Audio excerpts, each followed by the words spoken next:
violences à l'école. Est-ce qu'on les a identifiées, ces violences ? Qualitativement, oui. Quantitativement, non. L'absentéisme scolaire est un élément qui prend deux sources. Premièrement, le refus d'aller dans le système et deuxièmement, la peur d'y aller. Et une violence de l'institution qu'elle ne sous-estime souvent, qu'elle a du mal à digérer, mais qui est une réalité. Il y a une violence des élèves qui sont en général une violence des élèves contre d'autres élèves. Il y a une violence des parents contre l'institution parce qu'ils n'acceptent pas toute une série d'éléments.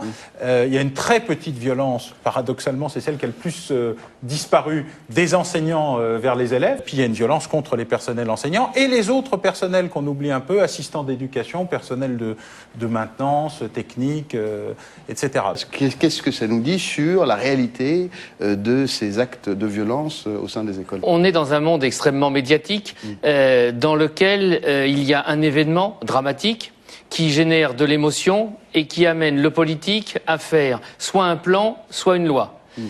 Sur le plan de la violence en milieu scolaire, depuis 1978, on a fait 12 plans. Oui. Aucun n'a été évalué. Le triptyque éducation, prévention, répression, tout le monde est à peu près d'accord aujourd'hui. On sait très bien qu'il n'y a pas une solution unique. C'est pas simplement l'attribution de postes, mais les postes et les moyens aident à créer un climat. Associons les parents à l'éducation le plus possible.